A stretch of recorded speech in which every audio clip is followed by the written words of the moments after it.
Pero me gusta mucho Picasso y nunca me ha molestado como que diferenciar el artista de la obra. Todo el mundo me recomienda que no haga ningún vídeo, que no conteste, que no diga nada, pero yo personalmente no estoy en paz. Rosalía admite que se equivocó. Conversación hablaba. Picasso fue un mentiroso, un machista, un misógino y un maltratador. ¿Qué cualidad aprecias más en un hombre? Que sea gay. Rosalía está en el ojo del huracán a raíz de ciertas declaraciones no muy acertadas que dio sobre Pablo Picasso en una entrevista. Y es que, en mi opinión, todo iba bien en esa entrevista hasta que ella comenzó a hablar sobre lo de separar al artista de la obra. Y para mí esa parte es como que, ok, esa es como ya una decisión personal de cada quien que hablaremos más adelante. Pero donde, en mi opinión, la cagó un poco fue aquí. Pero de golpe, ¿hasta qué punto uno sabe si esa información es cierta o no? Ya incluso tenemos sus disculpas públicas que me parecieron bastante interesantes y dignas de un poquito de análisis, al igual que todo este temita del Pablo Picasso. Así que si tú estabas como yo, que no entendías mucho qué era lo que pasaba, o sea, yo sabía quién era Pablo Picasso, obviamente el nombre resuena, fue un artista muy famoso, pero no conocía realmente de quién era él, de lo que significó para el arte o mucho menos de su vida personal y todas las cosas de las que se le acusaron. Así que bienvenidos al Cuarto de Tula. Si te gustan este tipo de videos así como de análisis, chismecito, yéndonos un poquito más al profundo con estos temitas, pues suscríbete al canal, dale like a este video y comencemos. Pablo Picasso como artista. Antes de entrar en la polémica, me parece que es importante entender quién fue Picasso para la historia del arte, porque no estamos hablando de un pintor cualquiera, que por cierto era pintor, no sé si lo dije, sino de uno de los artistas más influyentes del siglo XX. Pablo Picasso nació en 1881 en Málaga, España. Desde muy joven mostró un talento extraordinario para el dibujo. Su propio padre, que era profesor de arte, se dio cuenta de que su hijo tenía una habilidad completamente fuera de lo común. Se dice incluso que Picasso ya dibujaba mejor que muchos adultos cuando tenía apenas 13 años. Pero lo que lo volvió revolucionario no fue solo su talento, sino su capacidad de reinventar el arte constantemente, o sea, su arte constantemente. Y es que a lo largo de su vida pasó por varias etapas artísticas bastante diferentes. El periodo azul fue a comienzos del siglo XX, donde Picasso atravesó una etapa marcada por la tristeza. Muchas de sus pinturas estaban dominadas por tonos azules y retrataban pobreza, soledad y sufrimiento. Fue un periodo muy melancólico. Algunos de los sucesos más relevantes que marcaron esta etapa fue la trágica muerte de su mejor amigo, que bueno, Tela. ¿Quién era que decía eso? Bueno, no sé, Tela Marinera. Sucedió que Carlos Casagemas, el nombre de su mejor amigo, estaba obsesionado con una mujer que no le correspondía. Así que después de una cena con amigos en París, él intentó dispararle a ella, falló y después se lo hizo a él mismo, tratando de aquí no me censuren. Una de las pinturas más importantes de esta etapa es La Vie de 1903. Incluye la figura de Casagemas. En estos años Picasso tenía apenas 20 años y estaba intentando abrirse camino como artista en París, pero la realidad era bastante dura. Vivía en condiciones muy precarias y pasaba mucho tiempo en barrios marginales y observaba la vida de mendigos, personas ciegas, alcohólicos, gente marginada. Así que todas estas figuras comenzaron a aparecer constantemente en sus pinturas. Me gusta mucho siempre contar estas historias como del trasfondo del trauma, porque si al final todos somos personas traumadas y siempre todo tiene una explicación. Y eso que no me adentré mucho en la infancia ni su relación con su padre, que eso también debió ser.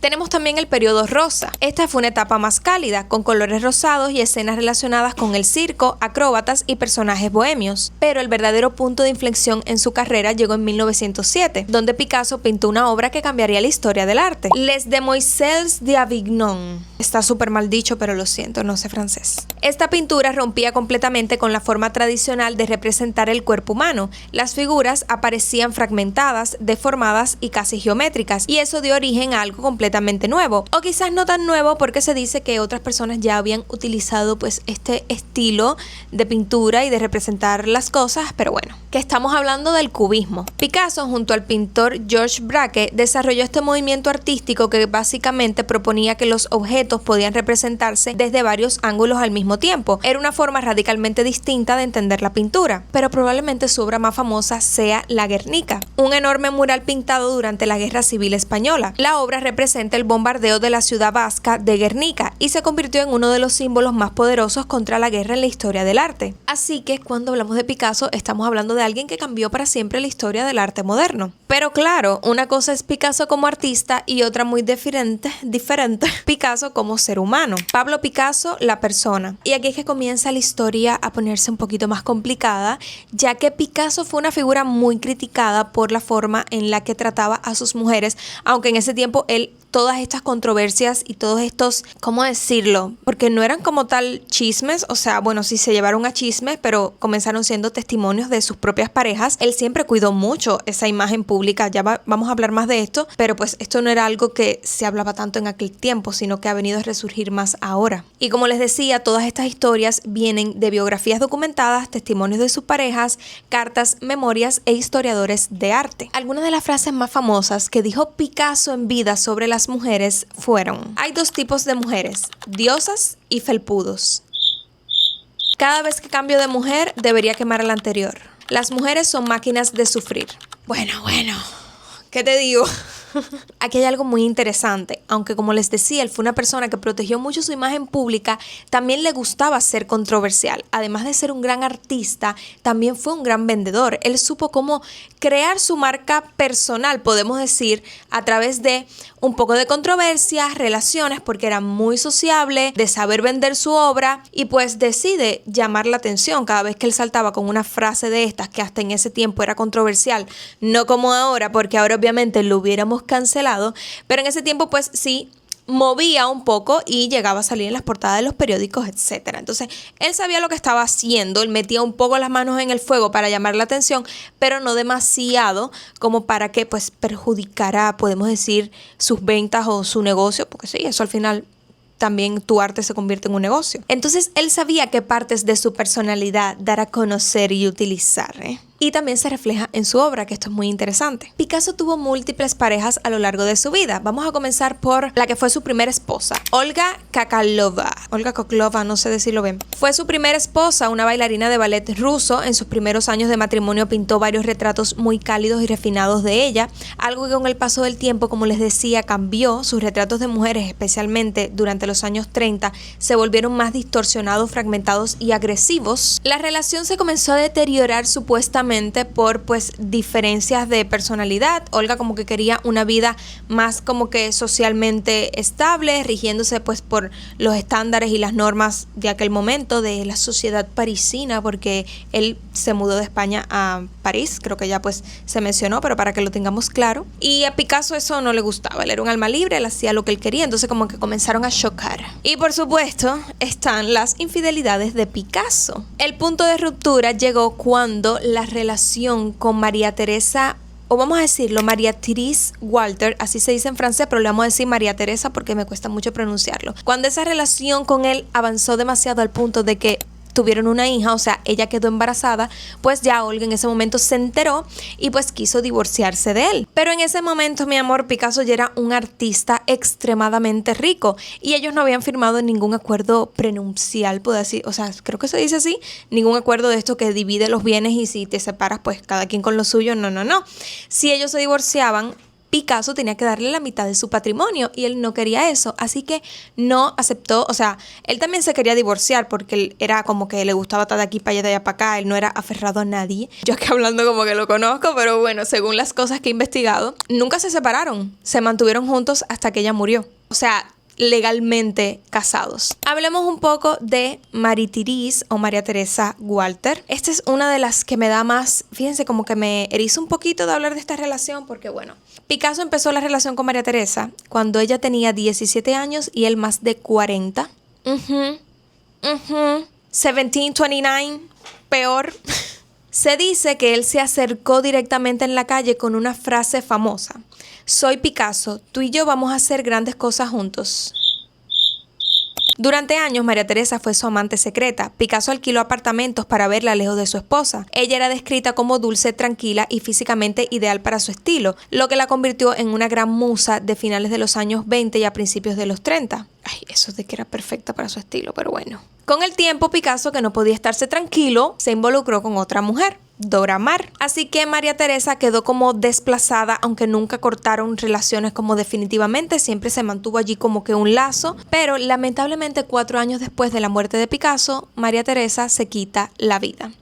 Me da muchísima pena con este caso porque realmente se ve que era simplemente una niña con un hombre de 40 años, o sea, ahí la manipulación emocional estuvo que estar a millón y luego vamos a hablar de que sí hubieron rumores porque nunca hubo una acusación real de maltrato físico en general. No sé si puntualmente con María Teresa pasó, pero no sé, no lo dudo. Muy lamentable este caso. Al menos Dora no era una adolescente, ya pues era una adulta, era fotógrafa, artista surrealista y muy intelectual. Pero su relación fue marcada por el debate intelectual constante y la competencia. Dora fue clave también en su carrera artística porque ella fue la que documentó el proceso de la Guernica. Documentó el proceso con fotografías históricas. También inspiró la serie de La mujer que llora, donde aparece fragmentada, angustiada y casi rota emocionalmente. Se decía que Picasso podía ser emocionalmente cruel y dominante. Hay testimonios de humillaciones y juegos psicológicos entre sus parejas, incluso enfrentándolas, y Dora sufrió mucho desgaste emocional durante esos años. La relación terminó como igual terminó la anterior y la anterior a esa, cuando se involucró con otra mujer.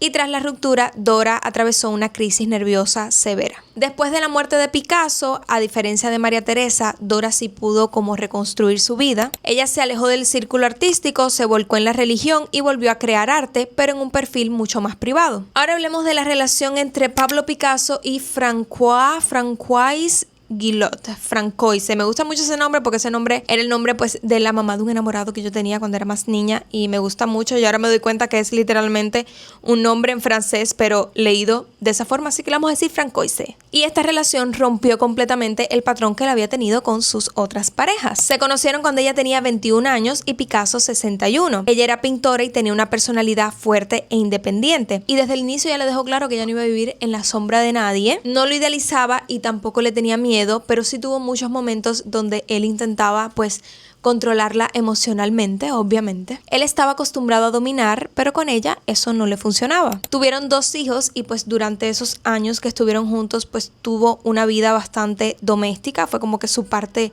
más doméstica de vida. Francoise también influyó en su obra, pero de forma distinta. Era una etapa más luminosa, familiar y mediterránea. Pero lo importante aquí es al revés. Ella protegió su propia carrera artística, algo que casi ninguna otra pareja de Picasso logró. Y en 1953 tomó la decisión que ninguna de sus otras parejas habían tomado: dejar a Picasso. Luego de la relación construyó una vida sólida, siguió como artista y escribió el libro Life with Picasso, donde cuenta la relación desde dentro. Picasso intentó como bloquear la publicación de este libro, pero no lo consiguió tampoco.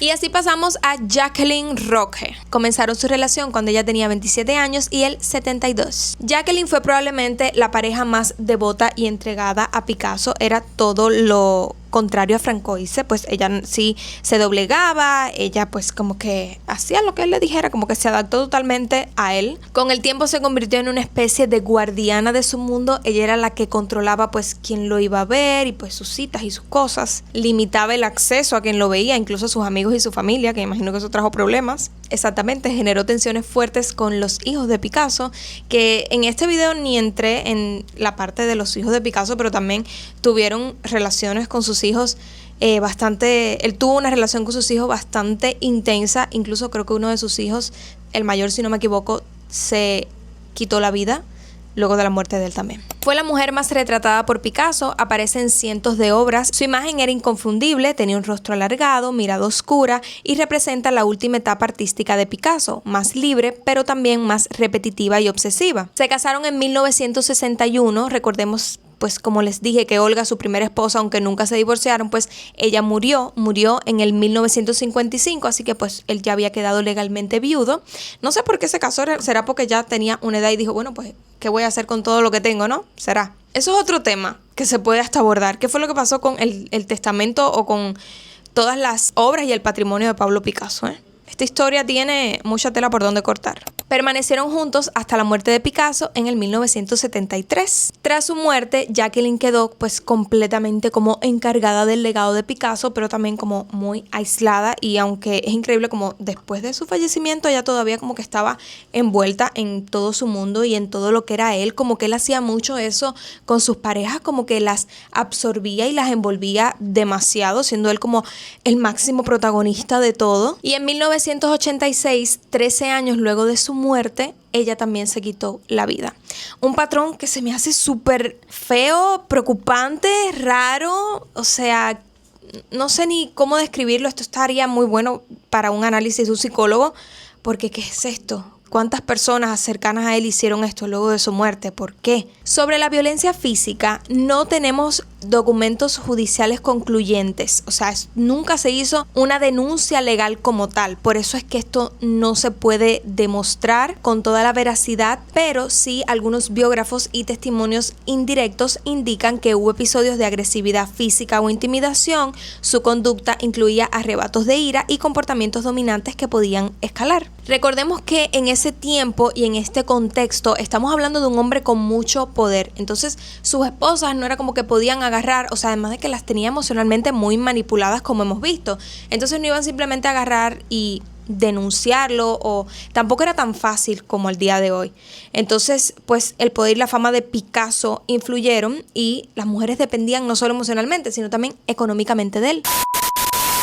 Si estás organizando un evento y quieres que tenga un momento realmente especial, vale la pena contar con la música en vivo de Lugo. Con un estilo moderno que mezcla elegancia clásica con energía contemporánea, Lugo ha llevado sus presentaciones a diferentes partes del mundo, principalmente establecido en Estados Unidos, España y República Dominicana, pero disponible para tocar en cualquier ciudad o país. Lugo también es una marca que conecta eventos con músicos profesionales a través de una asesoría personalizada. En violinigenaisi.com y saxnewyorkcity.com puedes encontrar el match ideal para tu evento. Recibe un 20% de descuento si vas de parte del Cuarto de Tula y no olvides seguirlo en sus redes sociales como Violinigenaisi.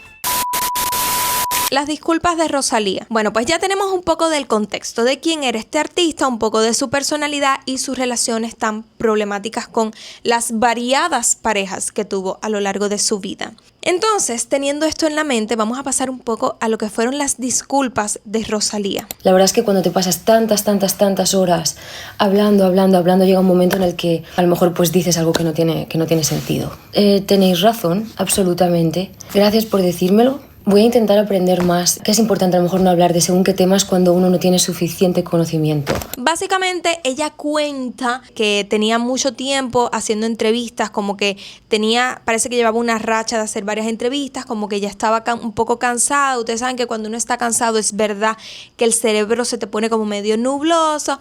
Obviamente no es una excusa como tal, pero pues sí siento que aporta en que pues quizás sí, ella no estaba como que en sus 5 sentidos como para hablar de algo sin tener tanto fundamento.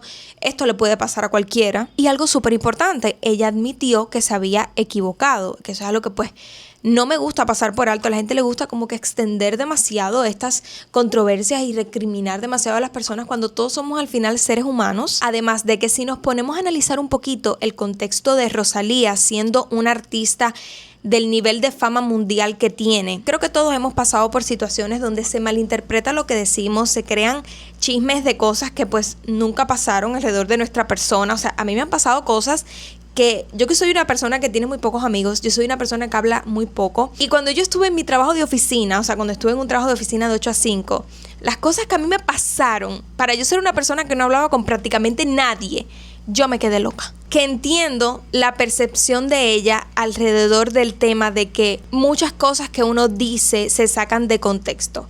Incluso a mí que me gusta mucho la historia, por ejemplo, yo soy fanática de la historia egipcia, me gusta mucho, me llama la atención, me gustaría pues adentrarme un poquito más, pero pues lo que sé me llama mucho la atención y siempre estoy viendo videos sobre eso, Cleopatra, etc. Pero eso que pasó hace tanto tiempo, yo digo, ¿qué tan acertada o qué debe quedar de verdad de todo eso que nos cuentan de Cleopatra y Marco Antonio y todo eso? ¿Qué tanto de verdad, qué tanto de acierto deben tener esas declaraciones, esa historia que tenemos hoy en día? Después de tantos años, de tantas reinterpretaciones, o sea, porque es increíble cómo el ser humano va cambiando las cosas. Cada vez que una información pasa, ustedes saben ese juego donde tú le dices algo a la otra persona, entonces ya cuando llega la última persona, lo que se dijo primero pues no tiene nada que ver.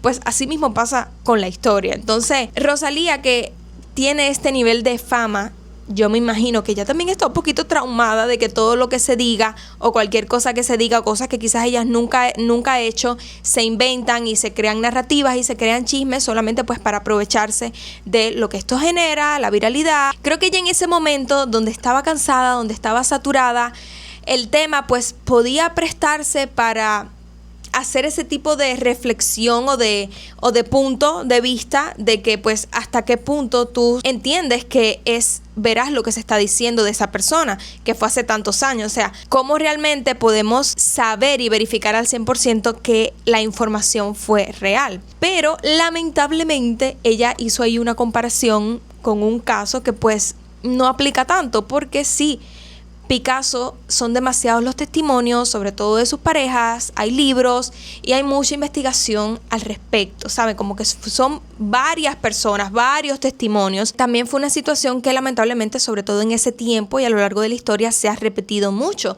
en torno a lo que fue el poder masculino, cómo se usaban este tipo de hombres, lo que hacían, cómo se comportaban y cómo nosotras las mujeres pues quedábamos prácticamente a merced de ellos. Entonces como que sí, lamentablemente su cerebro en ese momento le falló un poquito. Como que yo lo entiendo, a cualquiera le puede pasar, dado su contexto, es normal que ella hiciera como que esa analogía, se pudiera decir que fue eso, esa comparativa con quizás pues su caso también como artista y cómo se le malinterpreta a ella.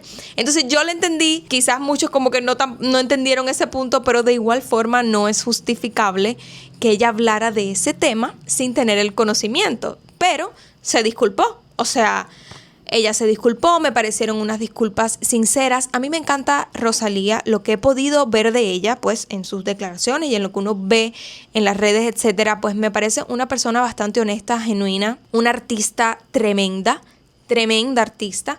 Entonces pues entiendo que quizás simplemente pues se equivocó y ya se disculpó y fin del tema.